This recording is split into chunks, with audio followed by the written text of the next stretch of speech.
Hold on. Hey, everybody. I think I've got this working. I don't see anybody here yet, but it's okay. Yeah. So we'll wait a few minutes for people to show up. Hopefully people are going to come. I was just going to take a selfie quick of us as we're getting ready.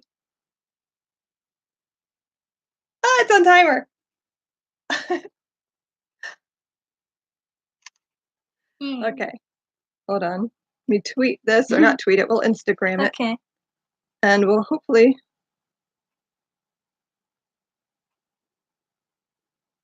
Oh, hey. What? Yay! Hi. There's somebody here. Hi. I don't know if our stuff is working. Can you hear us? If you could just let us know if you can see us and hear us and everything's good, that'd be great, because I have no idea how this works. Yay. Yay. Okay. So can you tweet that or Instagram Sure. it? Just, yeah. Okay. We're posting it to Instagram, so hopefully we can get some people to come and join us. YouTube. Yes, it's on YouTube. So we're just going to kind of give it a few minutes and see if anybody else is going to come. I know it's the holidays, so I don't know if people are too busy to jump in, but hopefully people can make it in and we can talk about Watership Down. Yes, and we can tweet it too, even though we already technically did that. Just say join us. Oh, yeah, I know you did. Okay, good. Okay. Okay. Yep. Okay.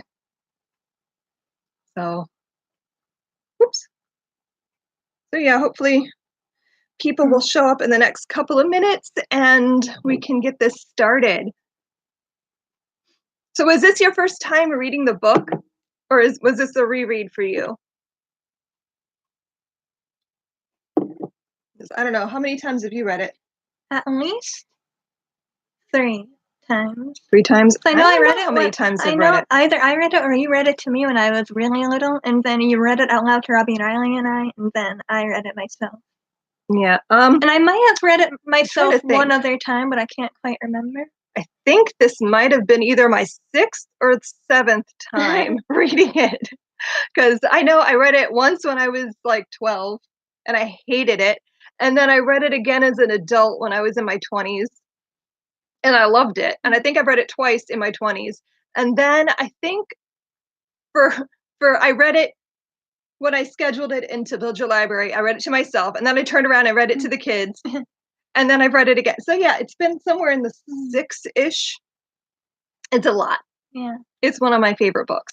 So it's always nice to go back. Oh, yay, more people. Hi. So we're going to get started in a few minutes. I'm just going to wait like maybe 2 more minutes, and hopefully we can get a few more people in before we get started.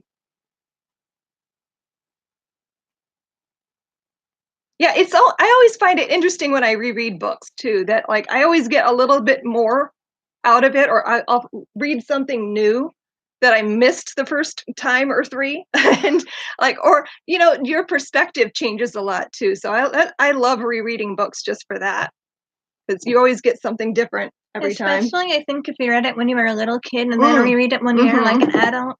It's like almost like a different book sometimes. It is, because like I said, I read it when I was 12 or 13 in 7th grade, and I absolutely hated it. I found it completely stupid and beneath me.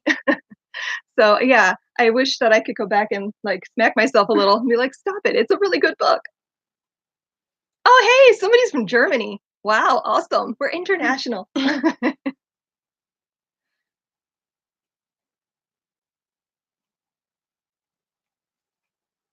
Okay, so I want to go ahead and we're going to get started, because I don't know how much longer we're going to have the house to ourselves. So hopefully we can get this moving along so that like I don't have people storming through my house in the next hour. I don't know. I think we've sent everyone out for about an hour. So we should be good for a little while. Okay, so basically what we're going to do, I went and looked up questions because I just didn't have it in me this time of year to also write a bunch of questions for this, but I wanted to have some kind of framework for this discussion. So I think it's on Shmoop. Yeah, I found a list of questions for Watership Down on Shmoop, and I thought they were really good questions. So I think we're going to use that as our basis for the discussion so we can kind of keep ourselves on topic, because that's always a challenge. So the first question is, why rabbits? Can you imagine Watership Down with some other type of animal? Wolves, cats, snakes, or even little children? Children. Does it matter to you that the rabbits mostly do normal rabbity things? What about the storytelling and Fiver's prophetic abilities? Things real rabbits don't do or have, we hope. Do they interfere with your ability to believe this action? Sarah, do you have any thoughts on that? I feel like the way this book is written, it's written in such a realistic tone. Like there's nothing too ridiculous about it. It's not like the rabbits are acting like people. They're acting Yes. like actual rabbits, as if the Mhm. author like studied rabbits before writing Yes. it to make sure it's accurate. So in that way, I don't think the story would be the same. I mean, you could write a story in the same style with different animals, but it wouldn't be the same story because the story is so rabbit centric. Yes. Like, Like, it yeah. would completely alter the story if it was, like, snakes or something, because it would have to be things that are specific to snakes. But, yeah, and I think too, like you said about how he must have studied the rabbits, I do know that Richard Adams wrote this book based on stories that he would make up for his kids, and it's about, like, where they lived. So, like, all the places that you read about in the book are real places that you can actually go and see, which I think is awesome. I really, really want to go to England just so I can be like, I'm here on Watership Down. But but I think that he must have been paying really good attention to the animals. And I imagine in my head that like he would be talking to his kids as they watched the rabbits in the yard or something. And that's where he based his stories on. So yeah, I think that's a big part of that. So let's see. You want to move on to the next question? Okay. Okay. So, on that note, why set the book in the real environment of England? What do you think this book would be like if Adams made up a fantasy world? Or what do you think it would be like if he set the action in a place far away, like another country? So, I think it gives a lot more to the story And that it's based in a real place. like since like you said, he's basing it off of the rabbits that he saw with his Mhm. kids. Like it has a more of a personal tone. He's like telling a story as if these are the rabbits that his children would be watching. Mhm. They're the same bunnies. Yeah, I like to imagine that he saw a bunny with a tuft of hair and is like, "I would call you Bigwig." I don't know. That's just me, but yeah. Also, we were talking about it last night when we were looking through the questions, and I said that I would qualify. Yeah, I can't say words today. That I would say that Watership Down is fantasy, and Sarah says it's not because there's no magic. So, what genre would you say that Watership Down would be? Because I consider it fantasy because it's talking animals, even if the animals don't talk to humans or don't talk exactly like humans, I still think that uh, it has enough elements that it would still be fantasy I like that whimsical. and Like whimsical. yeah, Yeah, that's a I good would one. say it's Yeah, whimsical, not fantasy. maybe because I don't Like think it fits any other yeah, genre. I was it's trying to not like, it's really a not. genre. It's It's not not. Yeah, realistic fiction. Because realistic fiction generally focuses around humans. yeah. Well, they're And very. Yeah, like, they have a lot of aspects of humanity, but they're not. even if they're not. Yeah. So I don't know, but yeah, But like, yeah. that's something that I've been trying to Watership think Down is about. its own genre. It is. It does kind of fit its own genre.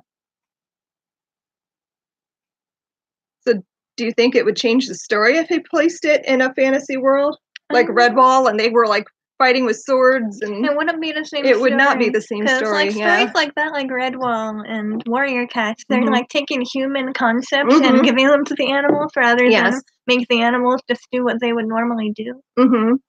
And that too is something that I really like about the story is that it doesn't do that. I think that's the easier way to write it is to make Yeah. them human and make them have like romantic relationships and things like that. I think that's a big part of why I like the story so much is that it doesn't make them human. It keeps them rabbits and they Yeah. behave as rabbits would behave within this world. So, yeah.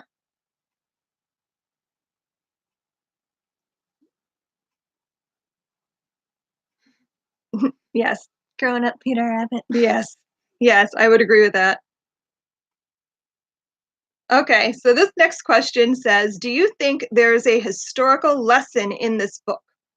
Is this book, written in the 1970s, modeled on some particular historical event or era like World War II? And if the book has a lesson, does that lesson matter today?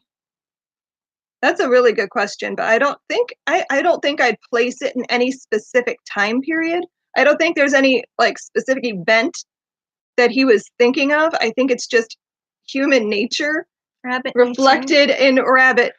Yeah, I think it is. It's human nature reflected back to us in the form of the way rabbits are behaving. I also like how it could take place at any point in time. Yeah, rabbit it could, history it and could. human history are completely Yes, different. I think that the story would be exactly the same if it was in the Middle Ages. Yeah. Because They're just rabbits living their there might lives. not be roodoo-doos. Oh yeah. But you know, it could be any kind of cart Yeah. that humans are pulling by horse. So yeah, I still think it could. Yeah. But I don't think there's any specific event. I think it really is just showing us the way humans would behave in the same ways. And there's a lot of stuff he's saying, I think, about how governments work and politics and things like that without being specific to any events or place in time.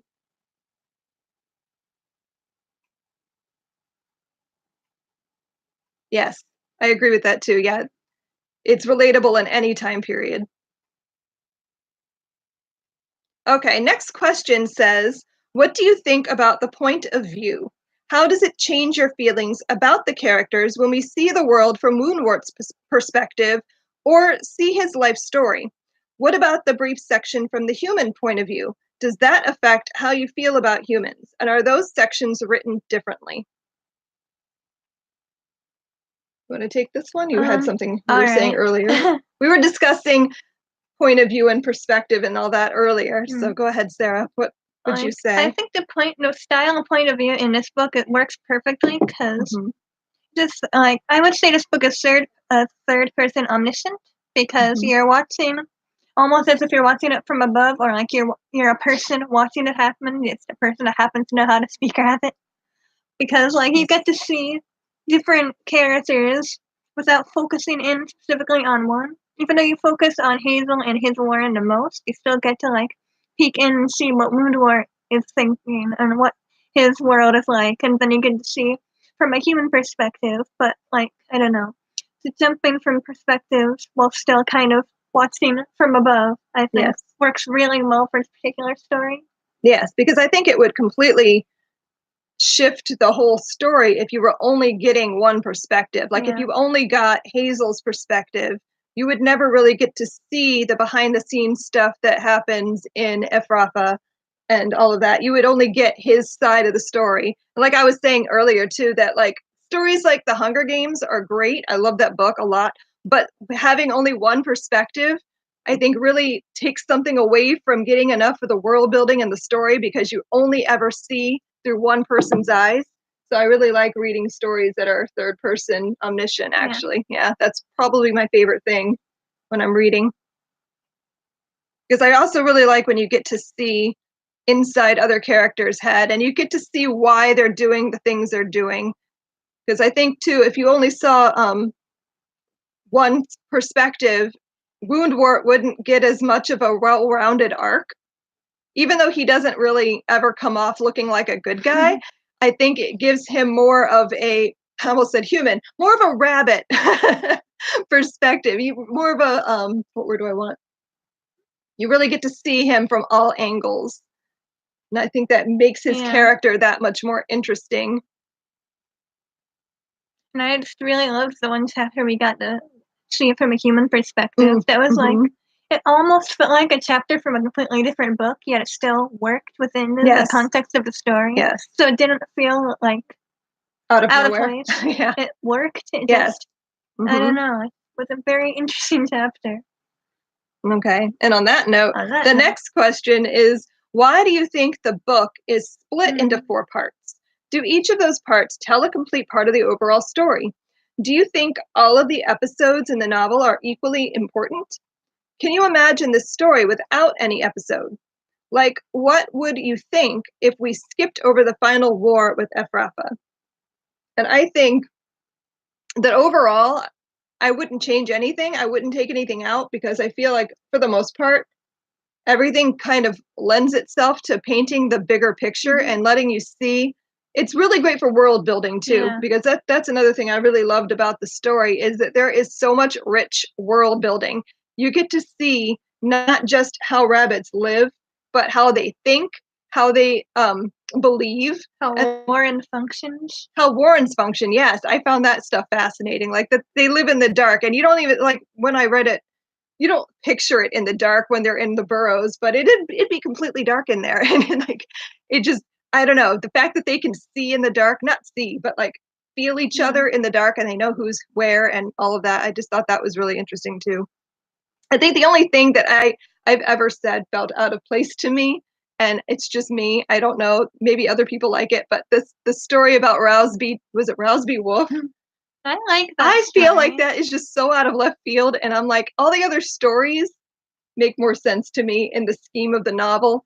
But that story where it is, I understand that like the dog comes in later after that and plays a part, but for me that story is just sort of like, I feel like why is this I here? feel like he like wrote the mythology story separately and was just like wrote a bunch. It was like which ones do I fit in? And then this one was just Maybe. a really stupid one that he wrote, but he was just like It's a I cute can't. story. But he I was just like still I like it. can't not Yeah. add it in. That's what Mhm. I would do. It is a cute story and it's always fun to read it out loud. I kind of do the dog voice like Doug from Up, and because that's how I picture him in my head too. But yeah, it just always felt sort of like random to me.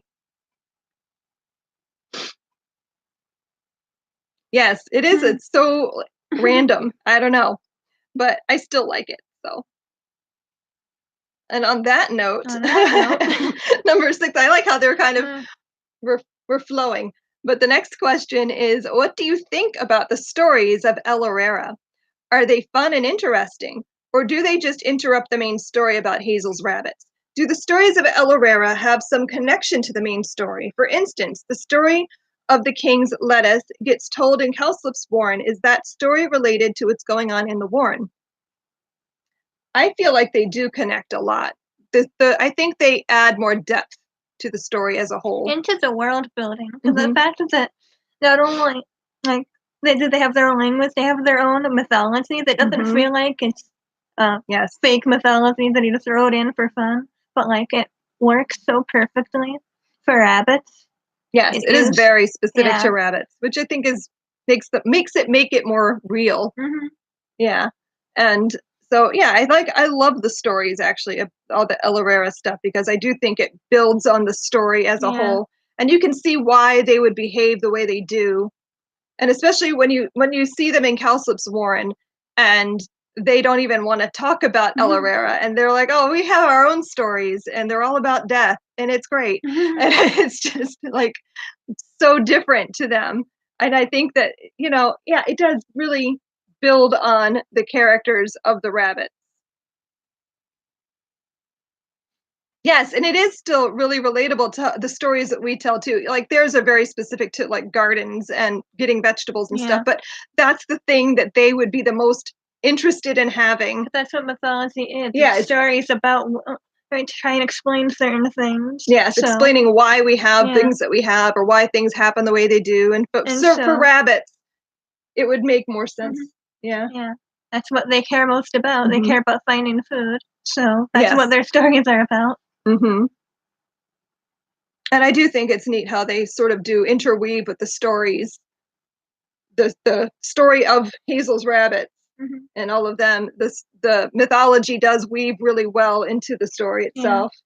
Yeah. Okay. This next question is, what do you think about the epigraphs for each chapter? Do you recognize the authors and the works being quoted? Do the epigraphs tell you what's going to happen in the chapter? Do they seem hard? How does that make you feel? And don't say dumb, because even we had to look up a few of these authors. So I think that it does lend something. I like when authors do that, when they pull quotes from poems or other stories. I think it adds another layer of depth again to the story when you can like sort of get those little hints at what's to come based on that. I So mean, I don't. I didn't read the epigraphs when Any I of was them? reading it.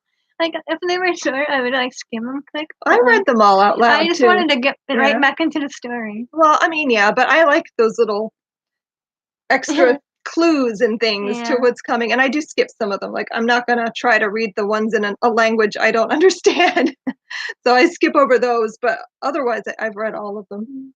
And I don't know, I think it's an interesting way to bring other things from the world into the story.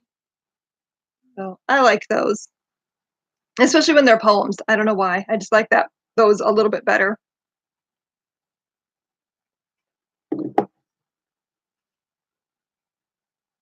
Okay, number 8.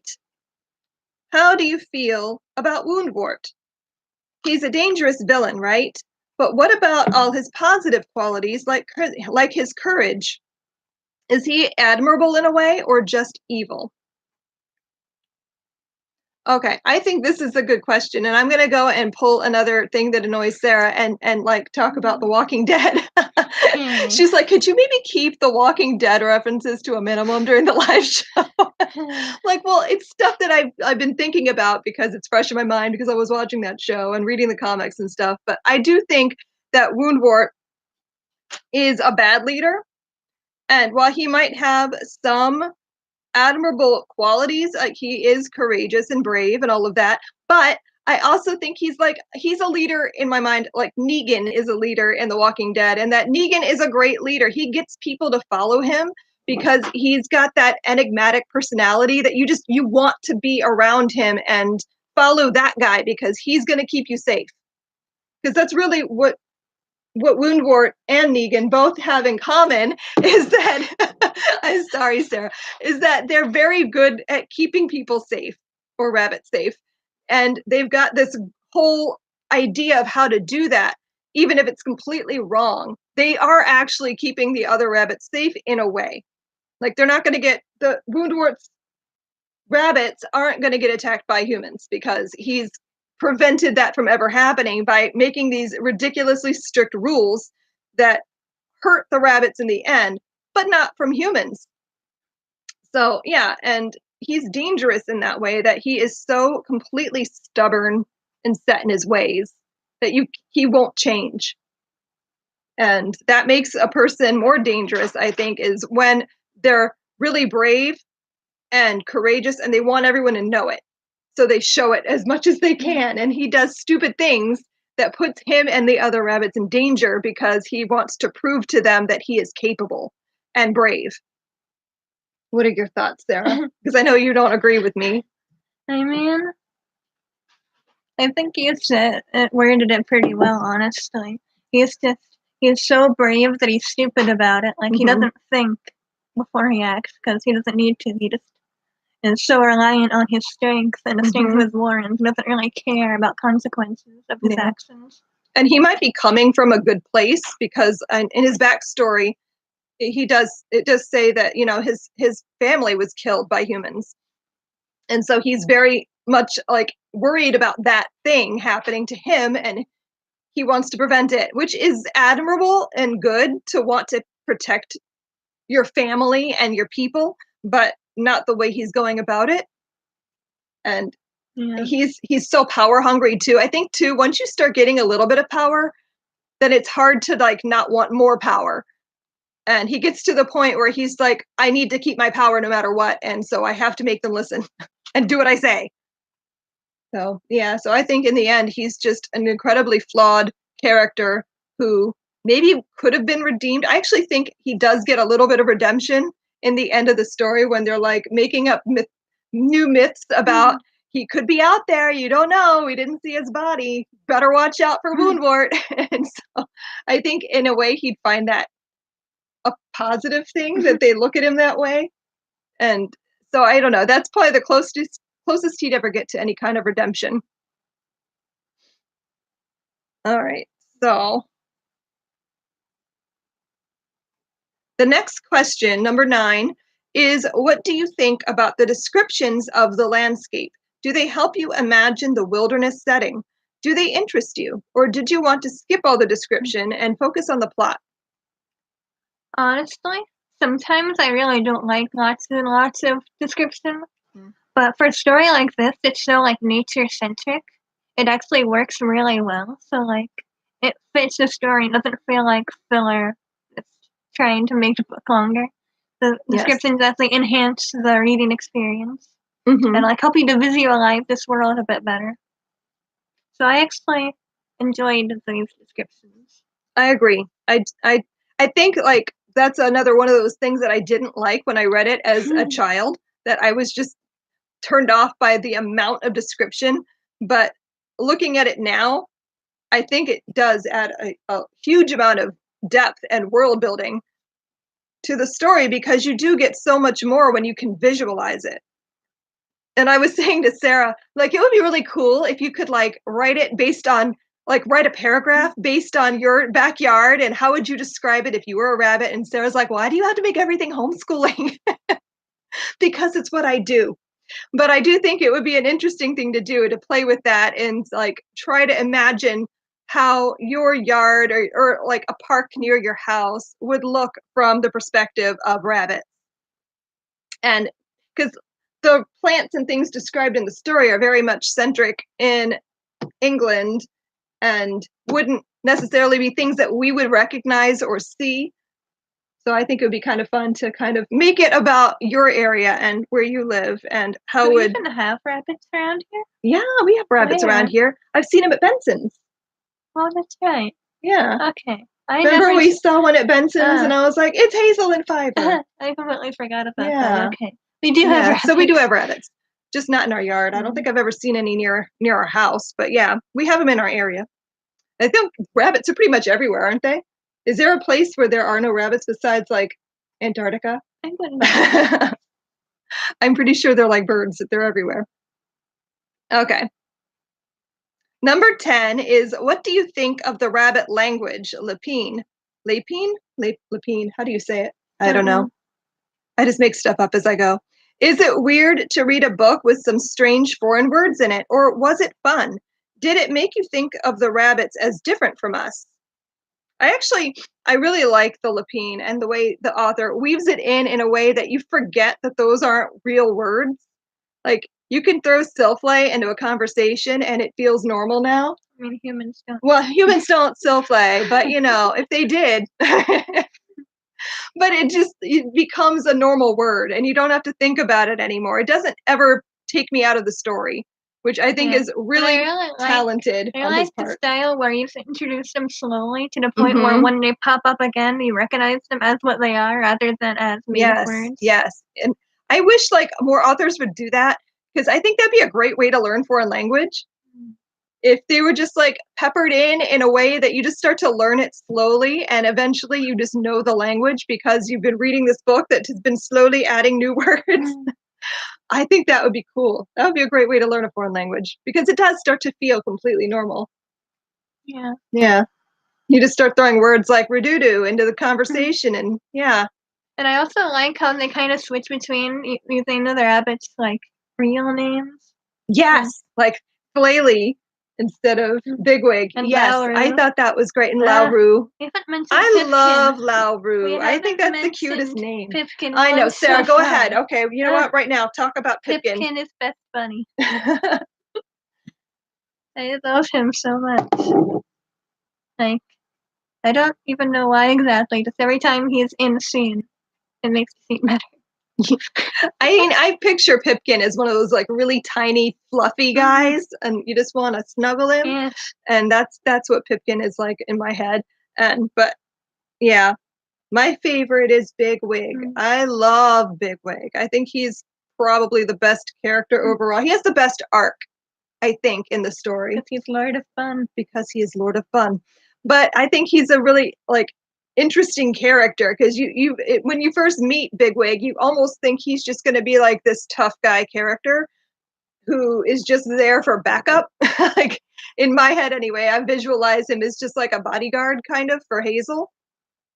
But as the story progresses, he gets such a great, like, arc of becoming a leader in his own right, even though he's never Mm. the chief rabbit, because I don't think he ever desired being chief rabbit. Yeah. It was never his intention to be. Like, he And likes even when having Hazel, someone to follow. yes, he does. He likes to have a leader telling him what to do. He's a guy that is happy to just take orders, which is really handy to have when you're a smaller rabbit like Hazel. Okay, but we just got off tangent because you really wanted to talk about Pipkin. All right, where were we? What question were we at? We're talking about the language. Oh, we're going to skip this next one. The next one's about the differences between the book and the movie, and it's been forever since I watched, what is it, 1980s? The 1980 version, or is it 70s? Have I any don't of know. you seen that movie? Like, I watched it when I was very little, much too little to watch it, I don't and I think was you did. traumatized. I think you were at did. least 10. No. Yes. I don't know why I would have put that on if you hadn't read it yet, and you couldn't have read it before you were 10. I was I don't know. when I watched that It's been a movie. long time since I've seen it, so I don't remember enough about it to compare. Traumatizing. I don't think it was that traumatizing, Well, I was was it? little, so everything is scary when you're little. I don't think you were that understand little. things. Anyway. I was little. But I am very excited about the adaptation that's gonna be on tomorrow. That's tomorrow, right? Yeah, the 23rd is tomorrow. What? Yeah. So I'm excited to watch that and compare. I might do a video after we watch it. And Sarah will still be here because she's on break for like the next several weeks.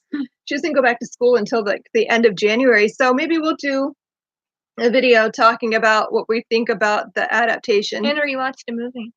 If I can find it, I'm not going to go out of my way. If it's not available easily, I'm not going to try. But if we find it, maybe you can watch all the versions of it and see. But yeah, so that's a video for another day because I have no idea yet. Based on the trailer, I think it's going to be really good. My boys are not interested in the animation style. No. And did you watch the trailer No. yet? Sarah! I was going to say, I still haven't watched it. I think I've mentioned it like 15 times and since you've been home. All right, well, as soon as we're done with this live show, we're watching the trailer. Okay. But the animation is a little bit maybe older looking. I don't know why. And I keep thinking it's just the trailer. Maybe the actual movie or miniseries is going to be fine. Maybe it'll be just as weird as the original movie. Maybe. Well, I don't know. I remember, all I remember about the older one is that it is a little bit trippy. Trippy. It feels very trippy to me. Like maybe they were just not in their correct mind when they were putting it together. Like just the way the animation is. But I don't know. I'm hoping this one has a lot of big names in it too. So yeah, I'm hoping it's good. But we'll talk more about that after we've seen it. Yeah. Okay. The next question is, okay, this question works if you've read other books about animals. So how does Watership Down differ from other animal stories, like Rudyard Kipling's Jungle Book, or Mrs. Frisby and the Rats of Nim, or Charlotte's Web, or Tale of Despereaux? And how do you think it compares with those kinds of stories? Do all books about animals have the same themes and lessons? I feel like we kind of touched on this before, where like the rabbits in Watership Down really act like actual rabbits, whereas like in Secret of Nim, well, Secret of Nim is very different too, because those aren't even normal rats and mice. Those are like mice and rats that have been messed with genetically and stuff, so they're not gonna be normal. But even so, but yeah, I mean, I'm thinking more about the movie, but they wear clothes. But they do wear clothes, and I always thought that was a little bit weird. Even as a kid, I was like, why are they wearing clothes? You don't normally see animals in the wild in clothing. But I don't like when people put clothes on their dogs either, because like they don't need it. They're fine. But yeah, so but like I do like that act though. Like that rabbits. That they do behave that way. They're not given human qualities necessarily, besides an ability to speak. They still do the things that a rabbit would do. Yes, and they don't speak. I mean, they do speak, but they speak to each other. They don't speak like. Well, there's for example, in Despereaux, he's talking to a human, and they understand each other. Concept of like a language that all animals can understand. Yes, I thought that was interesting too. That Kihar. We haven't talked about Kihar. Kihar's my other favorite. Yeah, that's my boys' favorite too, because they like birds, and that's our favorite character, Bigwig and Kihar. But yeah, I do like that they have this language that all the animals can speak in order to communicate amongst themselves, which I also found interesting that was something that was looked down on by the other rabbits when Hazel wanted to help the mice. and then the bird. And they were like, but why? Why? What can a mouse do? And obviously a lot, because that mouse was what saved them in the end from Woundwort when Afrafa came a calling. But I think, and also helping the bird was such a great idea that would help them in so many ways. I like to imagine that he comes back every year and just like hangs out, lets the little baby rabbits play with him. Say something in your Kihar voice. I can't do it unless I have it like in front of me. Do it. You find me a passage. Okay. I don't really want to though. I'm looking. Yeah, but as I do the voices. Oh, hey, I turned on to his chapter. Oh, look at that. I don't know where. Well, anyway, but yeah, I think that's multiple lines. Read them. Oh, Sarah, why do you do this? Because they want to hear your Kihar impression. Do they want to hear my Kihar? Do you want to hear it? Okay. Mr. Azel, is rabbits work hard, says Kihar. I know finish now. Soon I go find. I don't know. I don't even know what voice that is. I just sort of like do weird things when I'm reading. I go with it. Yeah. I don't know what accent I'm even doing. It's Kihar. Anyway. My children like me to do all kinds of weird voices. But anyhow. But yeah, I mean, I think overall the stories in Watership Down are more true to real rabbits as opposed.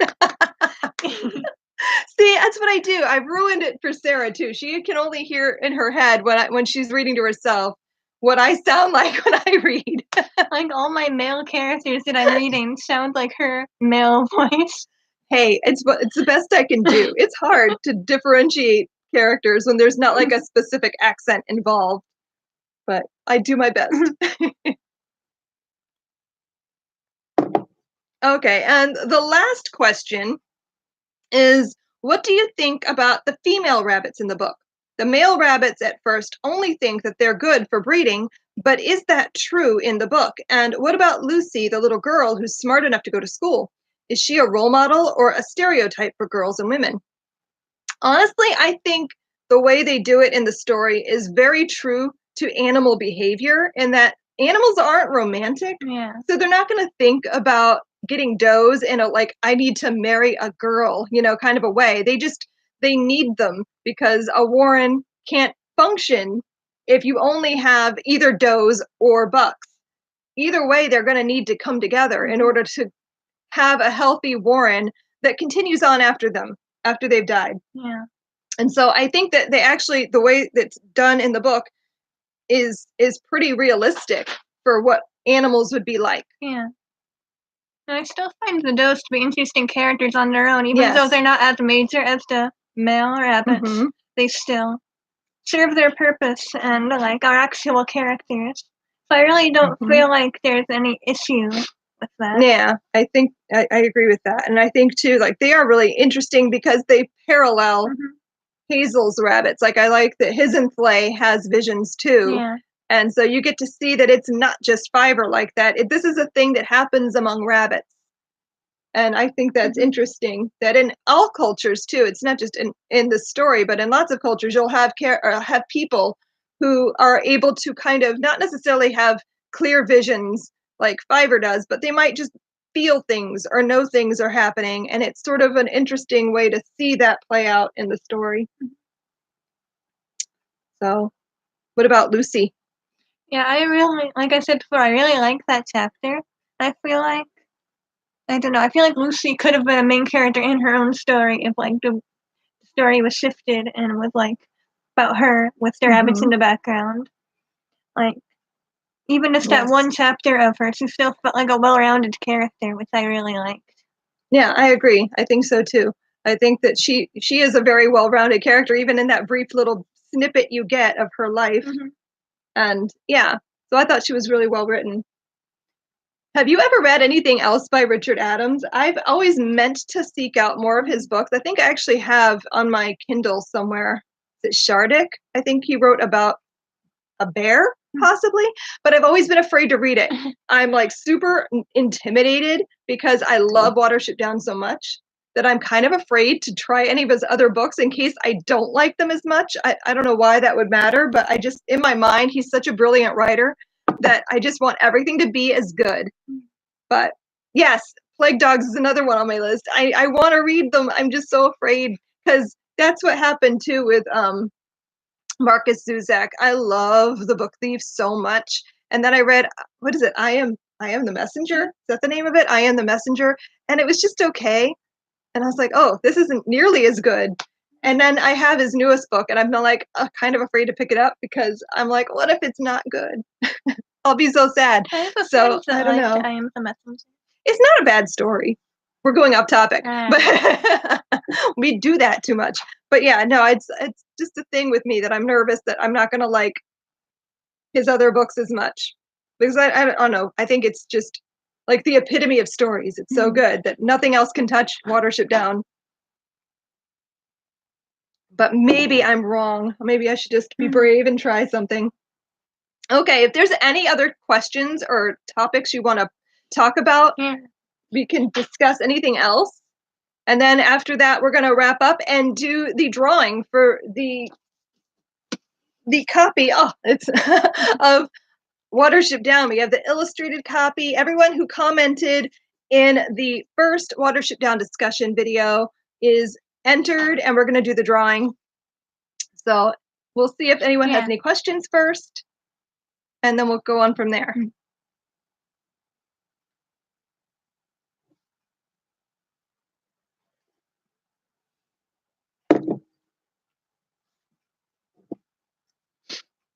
Sarah, is there anything else you want to add? I know you added about Pipkin. Is there anything else that you want to talk about? What are your favorite characters? Oh, I'm so glad you picked it up, Britt. I'm so happy that I got people to read it because I'm always telling people to pick up Watership Down, and I think most people are like, oh, I don't know, it's about rabbits. But it's such a good book. It's about rabbits, but it's not about rabbits. I don't know. It's one of those books that I think people tend to just kind of ignore. Oh, how do I feel about watching a movie about a book I haven't read yet? I've done that before. I tend to want to always read the book first whenever possible because I feel like a movie can really paint your ideas about the story in your mind without knowing the real story.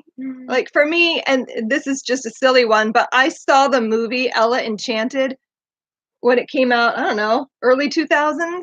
I love that movie. It's a really fun, cute movie.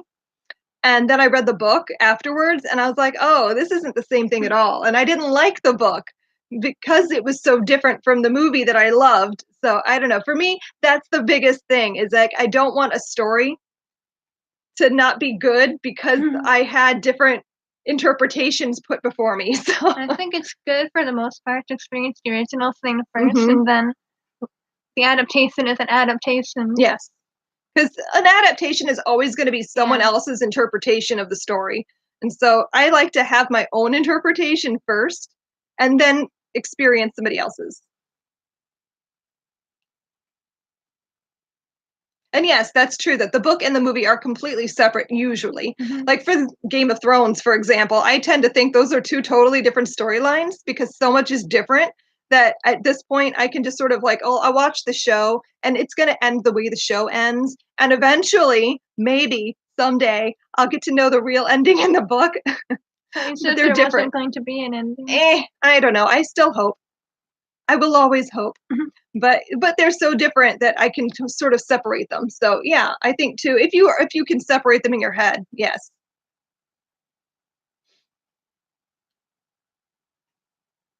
Anything else you want to bring up or talk about? I think we've covered a lot. Yeah. If there's anything else we can think of. Ooh, what did I just do? I'm just tapping all the things. I don't know. Okay. Are you ready? Are you guys ready? We're going to do the drawing. I don't know if you can see that. I have the YouTube random comment thing on my phone. We're just going to push it. Hopefully I set it up this morning. Hopefully it works now. I left it sitting all day. So let's hit start. And I don't know if you can see. It's so blurry on here. And the winner is Monica Liza's art. Monica Liza's art. I don't know if you can see the name there, but you are the winner. You could read the comment. Oh, and yes, and the comment, that's pretty nifty that they give you the comment too.